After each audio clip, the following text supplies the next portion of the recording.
Nguhaye ikaze wo ukurikiye iki kiganiro kuri channel y'Ikinyarwanda n'umuco nyarwanda. Njyewe nitwa Ntirumara Intwari, nkunda amahoro nk'uko bisanzwe. Mu minsi ishize naganiriye n'umuntu mukuru ukuze, nuko kumwe mu mwahuje urugwiro, mbese imbavu zirimo kononekarira, abanciriye umugani wa wundi ngo ugana kariho, atari wa wundi twajyaga duca ngo mbese bugorobye. Muribuka ko cyaziraga guca umugani ku manywa, ahubwo umugani mugufi w'umugenurano wa wundi ubumbatiye inyigisho zitandukanye, ukaba wahanura abakiri bato cyangwa se ukajijura uwajijwe, nuko ugatambutsa inyigisho nyinshi. Yarambwiye rero uwo muntu mukuru atakumiro na gacuma akeso bakoramo. Uwo mugani urantangaza cyane kuko naribwo bwa mbere nari mwumvise, ariko nshishikazwa cyane no kumenya igisobanuro cyawo n'ubutumwa yaragamije kuwumperamo. Muzumva rero abantu bakuru baca imigani myinshi, uretse ko atari n'abakuru gusa kuko n'abato barayica, nuko bagatanga ubutumwa butandukanye. Uyu munsi rero mu kiganiro kino munsi reka tugaruke kuri uyu mugani ngo akumiro ni agacuma akeso bakoramo, ndetse n'indi migani itandukanye ishingiye ku kumiro, no kuvuga ngo akumiro ni amavunja, kuba umuntu yakumirwa iminwa igahengama, n'indi myinshi ijyanye nyine no kumirwa. Murabizi ko hari umuntu ngo yumirwa amagambo agashira ivuga, dore ko nguvuga aba atarabona, nuko n'ibindi nk'ibyo. Ese kuba kumira ari agacuma kw'akeso ngo bakoramo byo bisobanura iki? Bikomoka hehe? Rero abanyarwanda akenshi iyo babonye ibintu bitangaje, cyane cyane ibyo batari biteze bitari byiza cyangwa se bigoye bibashobeye, barumirwa. Nuko mu kugaragaza ko bumiwe bakavuga bati ndumiwe, cyangwa se batakumiro ni iki n'iki. Buri muntu rero akavuga kumiro icyo ari cyo ashingiye ku kintu kibi cyangwa se cy'urusobe azi mu buzima bwe. Murabyumva neza ko ntabwo abantu bose baba bafite ubuzima bumwe. Hari ubwo ikintu kimwe cyaba ari akumiro kuri wowe, undi ari ikintu gisanzwe. Icyakora muri rusange hari imigani iganisha nyine ku kumiro, nk'uyu nguyu ngo akumiro ni agacuma kuko akeso ko ngo bakoramo.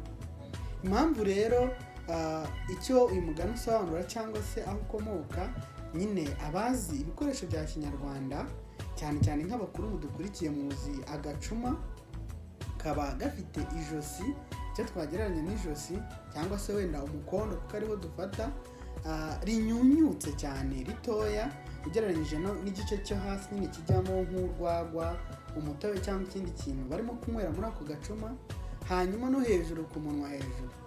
Ibyo rero bigatuma udashobora gukora mu gacuma kubera ko ijosi ryako riba rifunganye cyane, rinyunyuye bikabije. Ni ukuvuga rero ko agacuma kakwanduramo imbere, hajyamo ikintu imbere utarimo kubasha gukuramo, birangira ukiretse cyangwa se ukakamena, cyangwa ukaba wagapfumura ukaza nyuma kugasana ukadoda. Hari ukuntu uducuma najyaga mbona kera tukiri abana batudoda, icyo gihe rero ariko ubundi ushatse kugakoramo mu buryo busanzwe ntabwo byashoboka. Akumiro rero kakaba agacuma, bikagereranya nk'ikintu gikomeye cy'urusobe umuntu atabona ubundi buryo akivugamo cyangwa se agikemuramo, nk'uko no gukora mu gacuma nyine bisa n'ibidashoboka. Hanyuma rero kubigereranya n'aka keso ko ngo bakoramo, akeso se kaba ari agaki? Kuki ko kugakoramo bishoboka ugereranyije n'agacuma? Ku bazi rero inkono za Kinyarwanda ziriya nyine zikoze nk'ibibindi mu ibumba, habagaho inkono zirutanwa mu ngano. Habagamo inkono nini batekamo nk'amateke cyangwa imyumbati, bikamara igihe kirekire, ndetse bakabirya kenshi nk'ejo mu gitondo byahoze. Abakecuru bakuze ba nyogokuru nibo bakundaga guteka bene izo ndyo. Nuko hakaba rero n'izindi nkono nto batekagamo nk'isogi, intagarasoryo n'izindi mboga.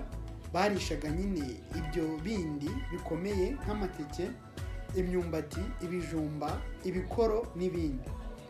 Inkono rero nini, urumva ntabwo yari kubirangaye hejuru kuko inkono zabaga zifite umunwa munini kugira ngo babashe kwaruramo ibyo batekeyemo.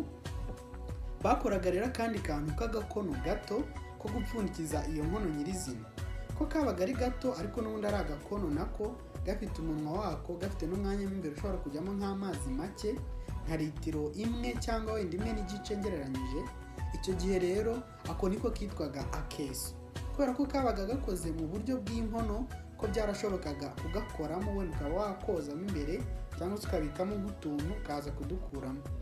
Aho rero akeso gukoramo bikagereranya nk'ikintu cy'urusobe cyangwa se ikibazo ariko cyo gishobora kubonerwa umuti ugenekereje, aho wabigereranya n'agacuma ko bidashoboka gukoramo.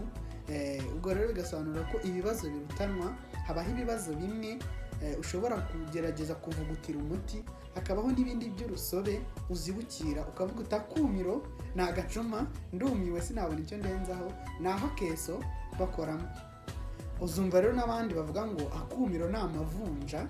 Uyu mugani wo urazwi cyane kubera ukuntu nyine ubwo amavunja yazengerezaga abantu, ukajya kubona ukabona ivunja riraguteye, kuko ivunja aho waba uri hose ushobora kujya kubona ukabona riraguteye. Si ngombera kuba warasabitswe n'umwanda umeze nka wa mwana w'ingayi ku bazi inkuru ye, rishobora no kugutera uri umusirimu wasigaye uri umuzungu witwa patro, nka wa wundi igifaransa cyaje gukamana nubwo wowe wenda cyaba kitaragukamana. Habaho rero n'igihe umunyarwanda ukuze cyane cyane yumiwe akavuga ati yego komanda narumiwe iminwa irahengama. Ni nkaho nyine nk'umuntu aba aneguye agahengeka umunwa awuganisha iburyo cyangwa se ibumoso bitewe n'igice cy'umubiri umuntu akoresha. Murabizi hari abakoresha indyo n'abakoresha imoso, akagaragaza ukumirwa kwe akoresheje iki kimenyetso. Kumirwa rero umunwa ugahengama ni nko kuba warumiwe bikomeye kugeza ubwo utakinatangazwa nta kumiro. Mbese warumiwe, kumirwa byabaye nk'ubuzima bwawe. Ni ikigero cyo kumirwa kiri hejuru. Mwumva ko uyu mugani nawe ufitanye isano n'umwe wo kuba ngo akumira ari agacuma. Ubwo rero iyo umaze kumirwa ibintu byakurenze, mbese nta kundi wabigenza wabuze icyo urenzaho, ni hahandi amagambo ashira ivuga, bakavuga bati amagambo yashize ivuga. Cyane ko burya ngo uvuga aba ataranabona iyi minsi imaze gukona ingwe, mbese yayindi ngo iteka inzovu mu rwabya, ibintu byakurangiriyeho amagambo arashira, nuko amagambo nyine agashira ivuga. Uretse ko niyo atashira burya hari ubwo umuntu ahitamo guceceka, kuko ngo akarenza umunwa karushya ihamagara. Hari ubwo uvuga ibintu ukicuza icyatumye ubivuga kandi utabisiba mu mitwe cyangwa ngo bisohore mu matwi y'abamaze kubyumva, kuko nyine wamaze kubivuga. Nibyo koko rero ngo akarenza umunwa karushya ihamagara, kubera ko nta kindi wakora ngo ugarure ibyo wamaze kuvuga. Hari ubwo rero amagambo asa n'ashize ivuga, atari uko wenda wumiwe bikabije ngo iminwa ihengame, ahubwo ukihitiramo kwicecekera, kubera ko nyirakarimi kabi nyine yatanze umurozi gupfa, kandi umurozi ari we wamaze abantu. Mu mimerere rero itandukanye hari ubwo twiremaza, kubera nyine tubona ko hari uburyo mbese dufite. Murabizi ngo ufite gisegura anaga ijosi, akaba yavuga ibyo yishakiye kubera ko azi ko afite kirengera cyangwa se afite ukundi kuntu ari bubigenze, nk'aho uhagarikiwe n'ingwe ngo uvoma.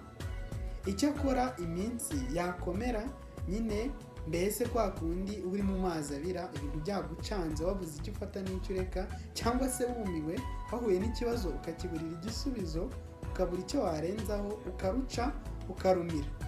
Bikaba nka bya bindi ngo amagara atererwa hejuru, maze buri wese agasamaye, aho guta umwanya uvuga amagambo cyangwa se witaranga ku karubanda uvuga ibibazo byawe, ahubwo ukirwanaho.